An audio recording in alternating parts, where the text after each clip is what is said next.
you're out in the world and all the different things and all the battles, all the circumstances that you've been through, that you can come in and just kind of rest.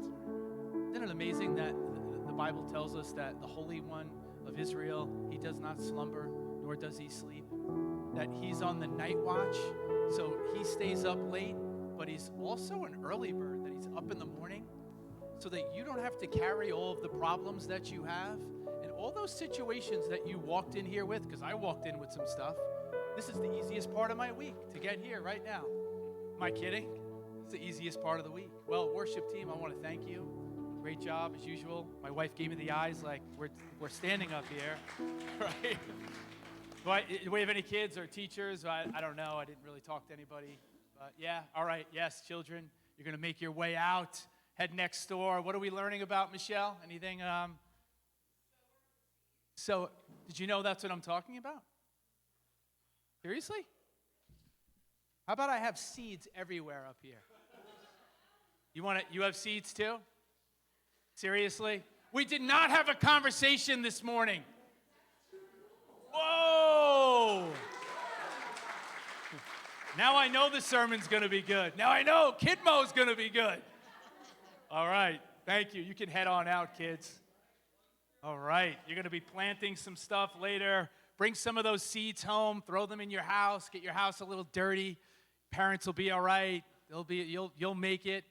Well, I want to welcome you. This is really kind of the third part of a series that we're looking at faith, and I'm calling it Forward Faith. And I'm going to start in a different way this morning. You ready for something a little different? You ready for some pictures? No, you know what? Even before I do that, all right, Julia, I want to congratulate you because your dad didn't do a great job of congratulating you.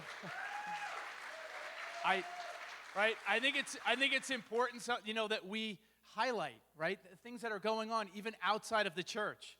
Not just with our kids, but just in general. I don't think we do that enough. So congratulations. What an honor to make All County, right? That's huge. And I'm actually going to do one right now, too, and embarrass my wife.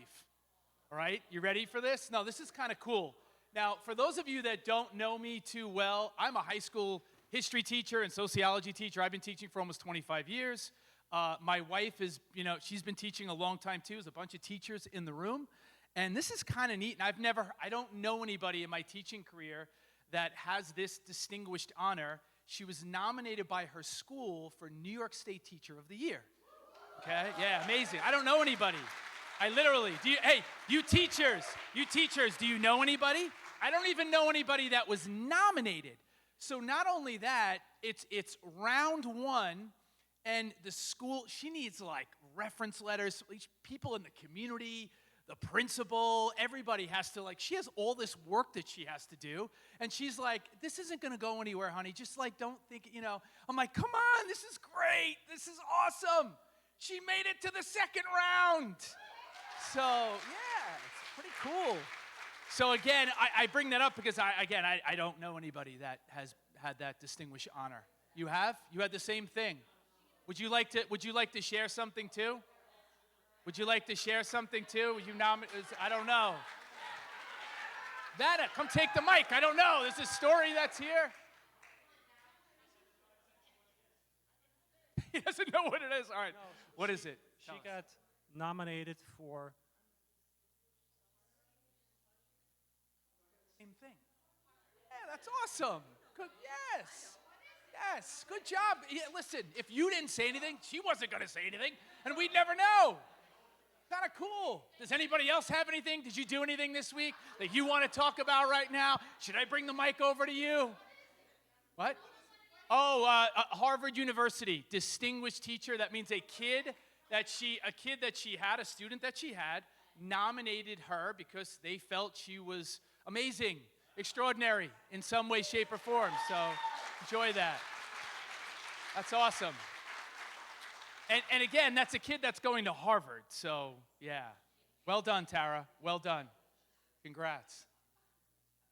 I get into my sermon now. Yeah, you ready? Some of you are like, all right, get into your sermon. Well, I had to say that. All right. Well, I'm going to start off with some pictures. You ready? What do you say? Wait, class. Wait. Let me go around and just let me move around. What do you see? Does everybody see a moose and a cat? Everybody does? Psychedelic stuff in the background. Anybody see anything different? No? We're all good? Everybody's on the same page? Because there was some issue with this. This has been in the news, this picture. It went viral. I didn't know about it, right? Recently that this picture went viral. Some people are saying they don't see the moose, so they don't see the cat. But all of you seem to see both of them. Yes, everyone in here. Now, I'm going to go to one that is a picture that is a little bit more famous. If you have seen it, I would ask, don't ruin it for other people, right? We're going to move around. Again, many of you have probably seen this one before. All right, don't just look at the picture. I'm going to go with how many of you, raise your hand if you've never seen this, as I almost die. Who has never seen this before? Mr. RK, you have never seen this before? So I'm going to use you, okay? Can you tell us what you see? No. Tell us what you see. Well, I think I see like a young person's face with brown hair and an ear. Wife's next to you. She's gorgeous. But I'm sure there's something I'm not saying.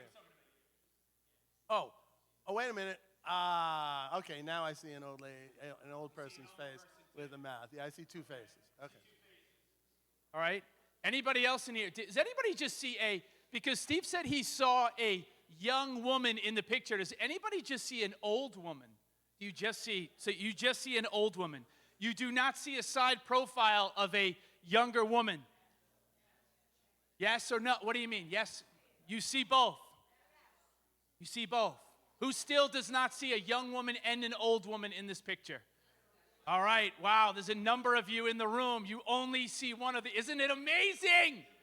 Yes, it's incredible.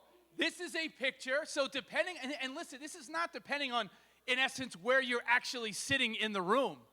It's the same picture, so even though your vantage point, you may be on my right or you may be on my left, it is still the same picture, but you kind of see it differently, right?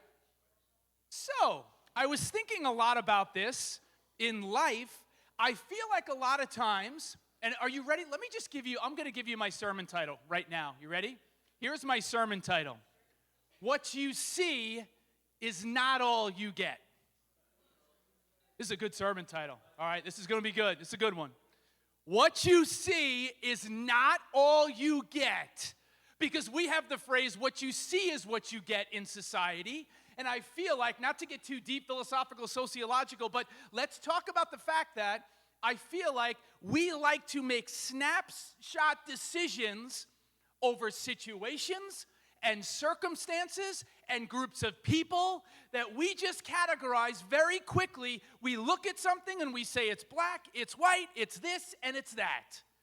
Because we want to take the path of least resistance. We want it to be easy and definitive, right? And efficient. That's how our mind works. But I'm here to tell us this morning, as Christ followers, all that you see is not all that you get. Because the world would like to tell us that what you see with your visible eyes is exactly everything that is out there. And Naeem alluded to it before. No, there is another world that is in this world. Don't get focused on what you can see, that is which is temporal, but focus your eyes on that which is unseen, because that is eternal. That's what the Bible kind of tells us. So I see this, and we're going to move into, last week we were talking about Abraham. My mother-in-law mentioned it this morning, Abraham and Sarah, right? And if you remember, we were in Romans 4. And then I kind of ended with, and I went to the parable of the mustard seed. And I couldn't get out of it all week. And we're going to go back to the same chapter that we were in last week. And we're going to go back to the book of Mark, the synoptic gospels. And the first one that is written. And the gospel of Mark is the book of action, that Jesus is always on the move. And you see words in there like, immediately somebody was healed. Suddenly something happens. And it's in this gospel that I would like to, in this story, I think it's a parable that preachers don't really touch. They take the parables on that bookend this one. That's the ones they usually talk about. So I picked the one that is lesser known. I picked the one that is not talked about as much.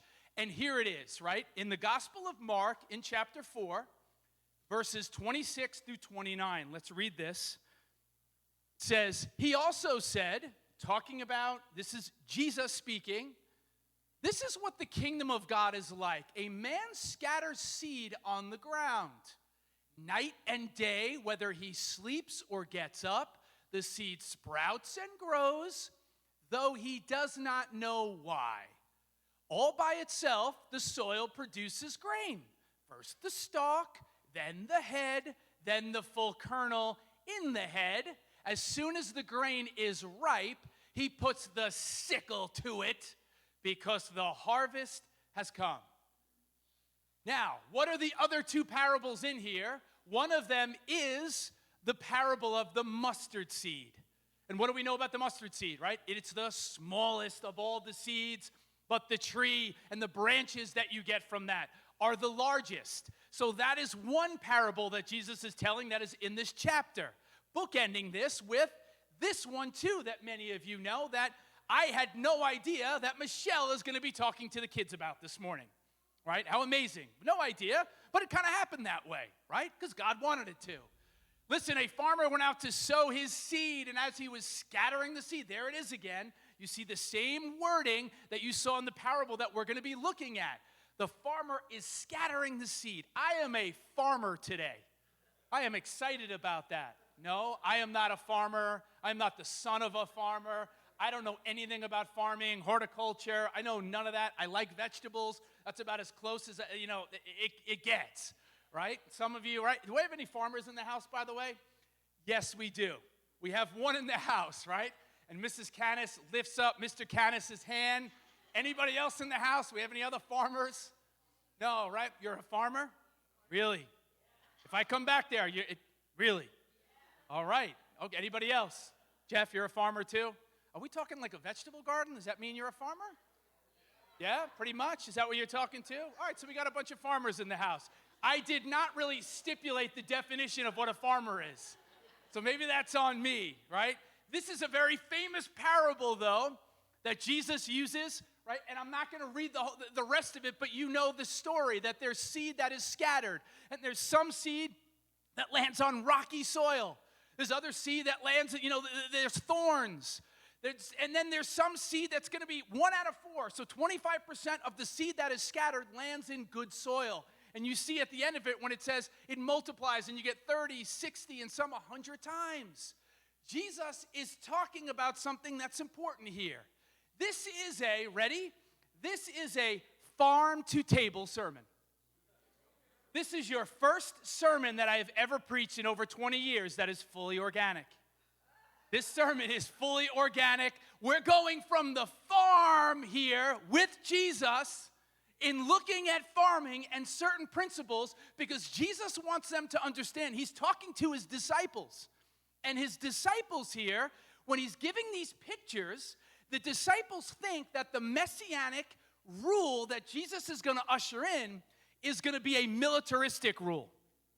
That Jesus is going to come in and he's going to free them. He is going to emancipate the Israelites, the Jewish people that have been in bondage for a long, and now they're in bondage from the oppression of the Romans. And the disciples think that Jesus is going to do it quickly. And Jesus is going to come in, and Jesus is kind of sending a message to the disciples here that the kingdom of God is going to come in stages. In stages. We don't like things in stages. We want things now. And I've preached long enough to know that if I want to get a reaction from an audience, all I need to say is something to the effect that, hey, there is a shift that is happening in the atmosphere spiritually. And what happens? People go, yeah. Right? No, come on, right? Am I right? Some of you have been Christians for a long time. You know what I mean? So if there is a shift, but Jesus is saying there is something that is happening, but it's going to happen in stages. And guess what? Some things in life just take time. How many of us know that some things in life take time? We're impatient, though, in our FedExing, microwaving, fast food eating, y'all, not me, society that we live in. We want things yesterday. Warren Buffett, the great, right? His financial portfolio is quite vast and impressive.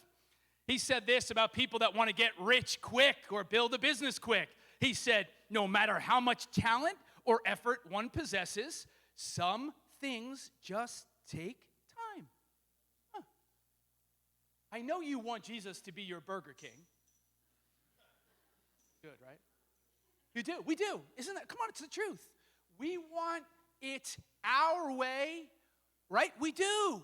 We want it our way, and we want it done now, and we don't want to wait. But how many of us know that destiny is not a drive-through that you show up to and you go through, and then 3 minutes later you get what you want? That's not what this is all about, this Christian walk, but that's the attitude I think many of us have. And Jesus is trying to eradicate that notion, and he's trying to teach them and show them that this is going to be done in stages, and things are going to be maybe a little bit harder than they want. And the first stage that you have to get in the sermon this morning is the scattering stage. Scattering. Because the text tells us the parable that we're looking at, so now that we understand the full chapter here, the text tells us here that this is the first part is the scattering stage, that the kingdom of God is like a man who scatters seed on the ground. Now, here's what God was showing me all week with this. Ready?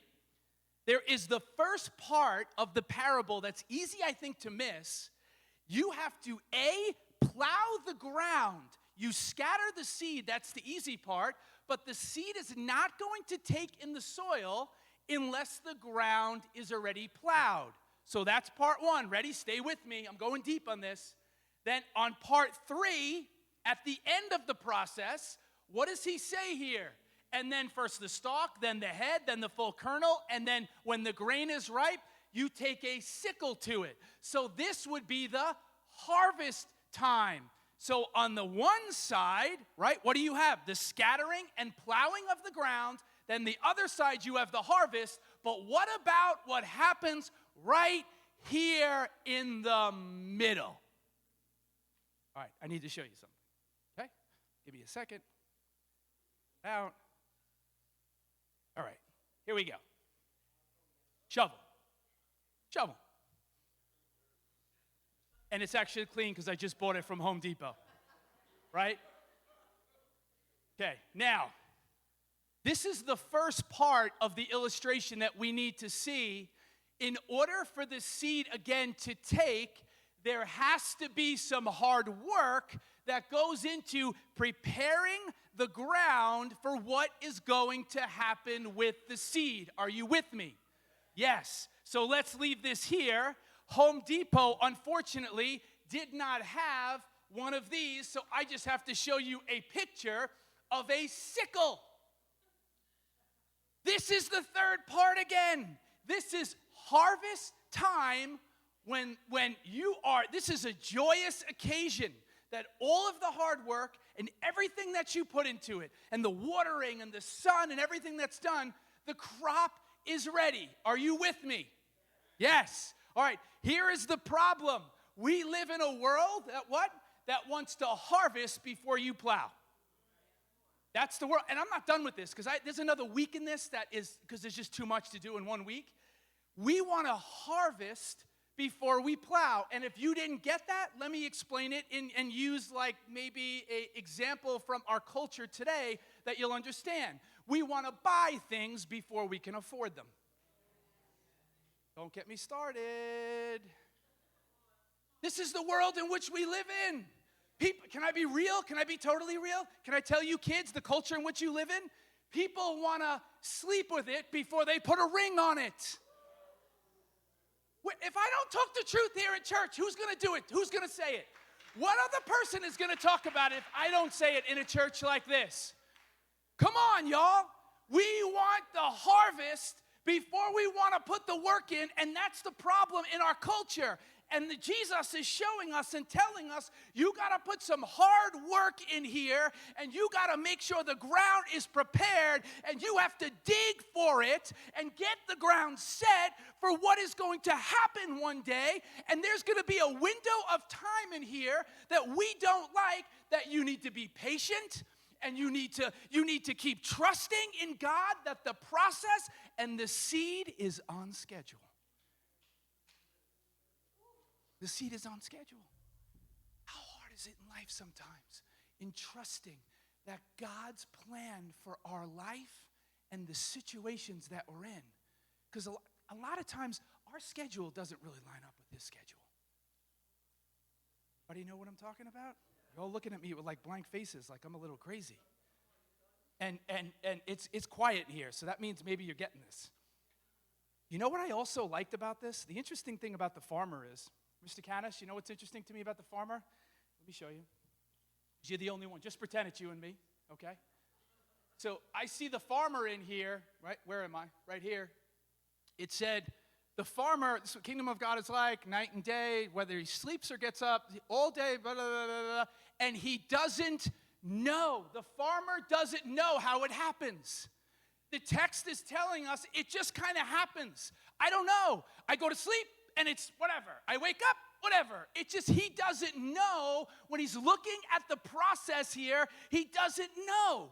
God, what are you doing in my life? How many of you have been in a situation sometime where there was a seed that was planted and you were super excited about it, but there was a blessing that God gave you and it poured into your life, and you just kind of sat there and said, I don't know how I ever got in this situation, but the harvest that I have, this is crazy, and it's blowing my mind.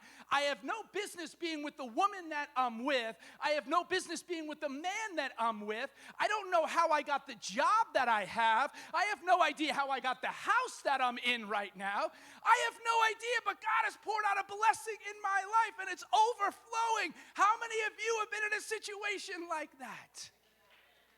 If you have, praise Him. Praise Him. We think sometimes it's us. We think sometimes it's us, but He's saying, listen, I don't really know. I have no idea. And even the tough situations that you've been through for the past 2 years. Maybe you lost a spouse. Maybe you lost a parent, and you didn't know how you were going to get up the next day, but you're still here standing. You don't even know about your kids. Your kids are on the honor roll, or your kids are doing well, and maybe you look at it and go, I don't know what I did right, but something happened, and look where they are right now, that God has blessed you, and look at them, look at your family.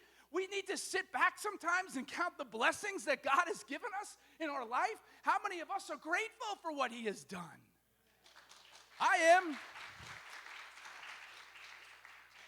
Why am I here? Why am I, do you ever, I walk in this place all the time. How did we get here? How did we get here? We've been here for how many years? Joe, how many years have we been in this building? 15. We've been here 15 years already. Does it feel like 15 years? 15 years we've been in this place. What a blessing. And it looks amazing, right? And it never gets old to me to walk into this place and to thank God for what He has provided for us. And it's so easy for us to just take stuff for granted. And how about, too, I'm thinking about this text, too. Did you ever look at the size of that? I have some seeds here, and I'm going to take some of these seeds out throughout the rest of the sermon. I love it. Did you ever look at the size of the seed and then compare it? The size of the seed, which you can't even see here right now. Have you ever looked at the size of the seed in your life and then compared it to the harvest that you have reaped? And the harvest is so much bigger than the seed that was planted. You know what I mean? Do you feel that? And I feel like there's so many situations that I look at, I'm going, the seed was so tiny, and look what He did and what he produced with it. The good, the seed that went on the good soil in the other parable. And how many times do we see that in our lives? We don't need to understand some things. God is working beneath the surface. You have a phone right now, and there is Wi-Fi in this building. You don't have to see the Wi-Fi to know that the Wi-Fi is working and is enabling you to connect with it. The lights are on in this place. You don't need to have a degree in electricity to know that the lights are working. God is working behind the scenes. He's working in your life, whether you see it, whether you don't see it. God is on the move, and he's doing things. Don't get so caught up with the size of the seed or the situation that you're in. You may feel like you're in the middle. A harvest will be coming, but there may be time here where it's tough and you can't see. Never stops. What's the song? What's the song? Never stops working. Last week I'm singing about Abraham, but I won't start singing that song right now. You what? Waymaker. There it is. There it is. We don't really need to understand, but the biggest thing that we have to do is understand that the spade, again, the shovel, is required. This is required even though we don't really like it. This is required. It's not going to feel good when you're out there and you're working. Come on, how many times have you been out there and you're just digging? You're going when you're doing you farmers in the house, right? You farmers, when you're with your gardens and you're I don't know, doing whatever. But our challenge is, again, we have to synchronize our schedules with God's schedule. Have to synchronize your schedule with God's. How many of you I have an iPhone, right? Megan has an iPhone, right? Our calendars are synced. How many of you, couples, your calendar is synced? You see the same exact thing. No, what? You don't? All right, you need to do that. We'll have a tutorial for you after the meeting.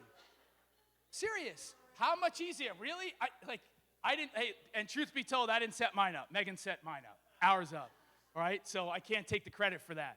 But I think it's interesting nonetheless that when you look at calendars and you look at schedules, how do we as Christians sometimes remain patient with a God whose schedule is so different than ours?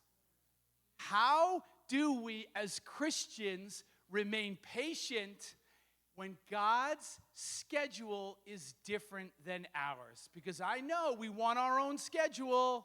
God, I want this to happen right now. I want to get married now. I want the job now. I want this to happen in my situation in my household now, my marriage, my kids. God, why aren't you moving? Why aren't you working? And God says, my calendar is different. If you would sync your iPhone with my iPhone, you would see that the schedule is a little bit different. I'm not going to give you the exact date because that's what we want. We want to see his. It would be easier for us to live in the middle if we could see what his schedule was. How many of you know I'm preaching, right? Doesn't that make sense? It would be easier for me as a Christian, God, if I could work off of your schedule and see what you have for me in the future. If I could see where that's what's going to happen in a year from now. Good, then I know I can get through this. And God says, no, you have to trust me, just like the seed that gets buried in the ground can't see, and it's uncomfortable, and it's dark. The seed has to trust the farmer that planted him. We're the seed today. I don't know. I know I'm giving I'm taking an inanimate object and I'm personifying it today. But that's okay because we're the seed. We're the seed that gets planted in the ground. That's the point of what I'm trying to show us here with our schedule and with our time. Because what you see at the end of the day is not all you get. You get nothing else in my sermon, you better at least remember my title. And can it survive the soil? That's what I've been writing. Can the seed at the end of the day, can it survive the soil of life? You know what happens, I think, in a lot of us? You know what I think really happens? A lot of our dreams die in the soil. A lot of our dreams die in the soil. Potential dies in the soil. It's not over here when we're happy and the seed gets planted, right? And it's not over here when you see the harvest in a situation. I feel like dreams die right here in the soil. Marriages die right here in the soil. And you know what kills me? I see people, and I have a couple that I know, and they're getting a divorce, and they're not Christians per se, right? But they're getting a divorce, and I want to be like, you never sowed seeds of love into your marriage, so how did you ever expect to get a harvest? How did you ever expect that? It's going to be difficult. You're going to have to sow seeds of love in that relationship. How about with our kids? How do we expect to have kids that love the Lord if we're not planting seeds in their lives here? What do you expect to see on the other side if you're not planting? We have to. This is what we're supposed to do as Christians. Planting those seeds and seeing what happens. Can those things survive in the soil? It's the soil stage. It's the soil stage. You know, when I was looking this up, doing a lot of research just on soil, and because I don't have much of a background in any of this. But it's interesting that the DNA of an entire full-grown plant is present within the seed. Isn't that kind of cool? So that means whatever the seed needs, the seed has inside of it. It's crazy. Whatever the seed needs, the shell that it has a hard shell to protect it, but what the seed needs is on the inside of it. And I think that's a real message for us as Christians when we're in the soil and we're buried and things are uncertain. There are people in this room right now, you are buried in the soil of uncertainty. You are buried in the soil of doubt right now, right here. And we don't talk enough about these things in church, right? We don't talk about uncertainty. You're supposed to be certain. You're supposed to just know as a Christian and have answers for everything, and you're not supposed to have doubts. No, you're allowed to have doubts. And you may be in the soil right here, and it may be dark. And, I don't know, where's the water? I don't know. Is the farmer going to take care of me? That's what Jesus is saying here in this. The seed that is us that goes into the ground, we're wondering and questioning, God, do you know where I am? Do you see me in the ground? Are you going to make sure that there's really going to be a crop that comes from this? A harvest is going to come, and the hard part is trusting through all of it. It's not easy. And if you say it's easy, then I don't know what world you live in. Because the reality of the world in which we live in is that it's hard. And you know what most people do? They quit in the soil stage. Most Christians will quit in the soil stage when it gets really hard. No, I'm not talking about over here when the seed is scattered and you first become a Christian and everything is cool and everything's great and it's Carnival Cruise Christianity. That's cool when it's over there, right? But when things get kind of difficult over here, right, it gets dark and it gets hard and it's easy to quit. We need to be people that persevere and move through no matter what circumstances come our way, no matter what battles are going to hit us. We need to trust when we're in the dark that God does some of his best work. And that's hard. I know it's almost counterintuitive. You need to remember at the end of the day that the farmer is not going to forget you. If you trust him, God, he is not going to forget you. You have to know that the seed is on schedule. Right? And look what he says here in John 12:24. Very truly I tell you, unless a kernel of wheat falls to the ground and dies, it remains only a single seed. But if it dies, it produces many seeds. And here is Jesus again using another illustration, another farming illustration, talking to the thick-headed disciples. He is not really talking about farming. What is he really talking about? He's talking about his death and his burial and his resurrection. And he's trying to show them, hey guys, listen, the seed is still on schedule. Don't be so moved by what you see. All you see is not the truth. There is more that is going on behind this. I know you think I'm going to come in and usher in a new rule and overthrow the Romans, but it's going to happen in a different way. It's going to happen on a cross, on Calvary's cross. I know that blows your mind and you didn't think that was the way I was going to do it, but that's how the plan is going to go down. My Father knew this before the foundations of the world, that he would send his Son to a cross so that he could free humanity. And they look at it and go, really?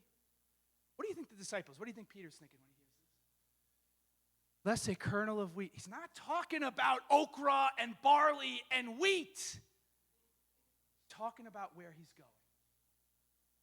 And the disciples, I can imagine their minds were totally baffled as they see this.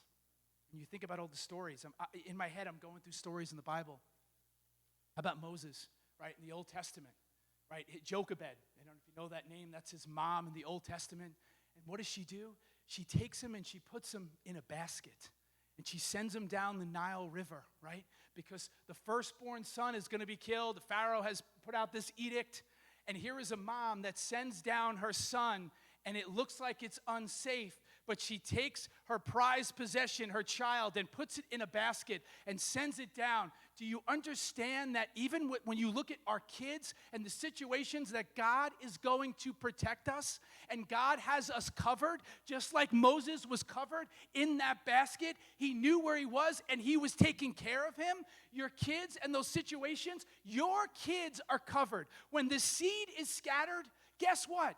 God doesn't lose eye of where the seed actually is. So he can keep an eye, just like he keeps an eye on the sparrow, he can keep an eye on our kids and the situations that they're going through. Thankful for that? Because I'm thankful that we have a God that does. Never leaves that. And you think of that, I was going through even the rest of, going back to Mark, I was going through the rest of the chapter. Not the chapter. I'm going ahead a little bit. And then you look at like chapter 5. You brought up Naim, the woman with the issue of blood, right? And when you go into chapter 5, you see Jairus, who is this, in the synagogue. He's an official in the synagogue, right? So here he is. Jesus is going to the house of Jairus, whose daughter is very ill. And what happens as he's going there? There is a woman with the issue of blood. For years, she has been to doctors. She has spent all of her money, and she is trying to get well. And here is this woman who stops Jesus. There are throngs of people, as Naim said before, earlier, that are grabbing, they're touching Jesus. They're in his presence. But then he tells his disciples, stop, somebody touched me. Imagine again, Peter, Andrew, James, John, really, boss? Like somebody touched you? There's people all around you. What do you mean somebody touched you?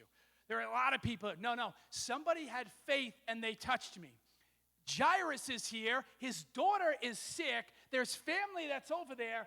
Why are you going to stop right here? We have an appointment over there. But Jesus says, you need to know my schedule is different than your schedule. And you're in the middle of uncertainty right here. And I know you want to see your daughter come back to life, or not die, I should say. But trust that the seed is on schedule. I know exactly what I'm doing, when I'm doing it. And he heals and has a whole conversation with this woman. And then he goes to Jairus' house, and the people there are crying, and they're hysterical because the girl has died. But Jesus wants to let them know that the seed is still on schedule, and she's just sleeping. And I think that's a message for us even here this morning too. Whatever the situation is that you're going through right now, go to sleep. Look what the guy does in this story. How good is this? The guy goes to sleep in the story. Look, and it says whether he sleeps or gets up.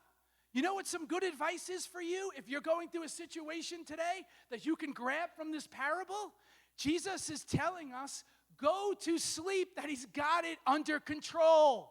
We don't have to sit up all night and get all anxious and nervous about it, that he has the situation in the palm of his hand. But still, we're going to fret. You can fret over it. And then look at all the other stories in the Bible too, about his schedule and our schedule. What about Lazarus? Lazarus, come forth. Jesus waited on purpose, the Bible tells us. He waited till the fourth day. I've preached on it so many times. Walked you through the Jewish culture and what all that meant. He waited on purpose because his schedule was different than their schedule. The seed was still on schedule. Don't be so caught up with what you see. There's more to the story. and that's even Easter. This is the whole Easter. This is the gospel. The gospel of Jesus Christ is, it was Saturday, and there are the disciples, and they're running. Peter's in hiding. I'll never betray you, Lord. I'll never betray you. It happens, right, before the rooster crows 3 times. And they're locked up, and they're behind closed doors, and it looks like it's over. And there they are in the soil of doubt, in the soil of uncertainty. They're the Messiah, who they thought was going to be the Messiah, their rabbi, is dead and they think the story is over. How do they go on?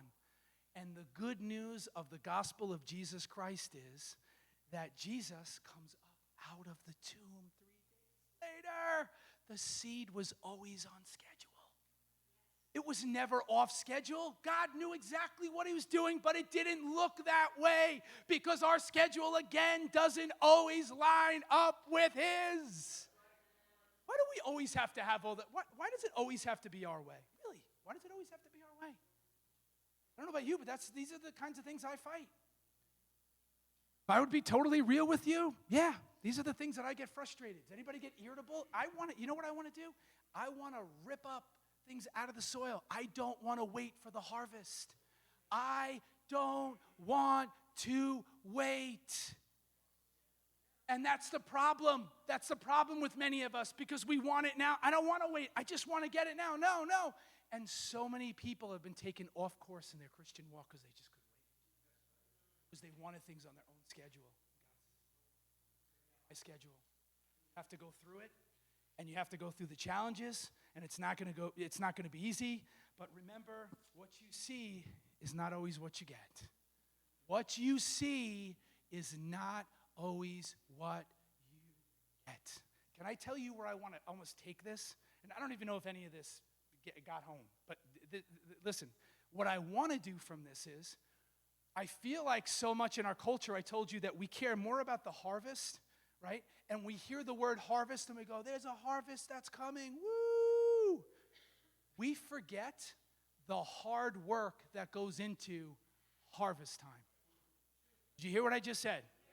There's a whole sermon in this in that we forget or we lose sight of when you hear the word harvest, how hard it is. Mr. Canis, if you were growing crops, how hard is it when it's time to take the corn or the potatoes or whatever? Is there a lot of work that goes into that? Very hot and intense, right? Very hot, very intense. So to take care of all the crops when it's harvest time. And I feel like we lose sight of that.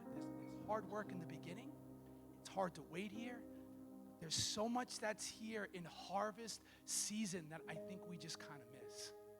So that's it. That's my message. Lord, I'm praying for all of us, Father, that we would see in our lives, Lord, that at the end of the day, what we see is not what we're really getting. It's not always what we get. Help us to focus, Lord, on the eternal things. Help to give us eyes, Lord, to see what is happening beneath the surface. Lord, I pray for people that are discouraged in this room. I pray for people that are despondent in this room. I pray for people that are depressed in this room right now, and they feel like they're in the soil there, and they're looking up and they're saying, God, as the farmer, do you see me? Do you know that I'm still here? I'm waiting. Can you get me out of here? It's so dark. I don't want to be down here anymore. Lord, give us the faith as Christians to trust you in the process, to know that the harvest is ultimately going to come, but it's going to be on your schedule. Help us to see, Lord, that the seed that you have planted, the seeds that you have planted in this room, in our lives, with the potential that you've, in whatever situations that are there, Lord, that the seed's on schedule. It hasn't lost. You know exactly what's happening. Help us to see and know, understand, and believe. Amen. All right, church.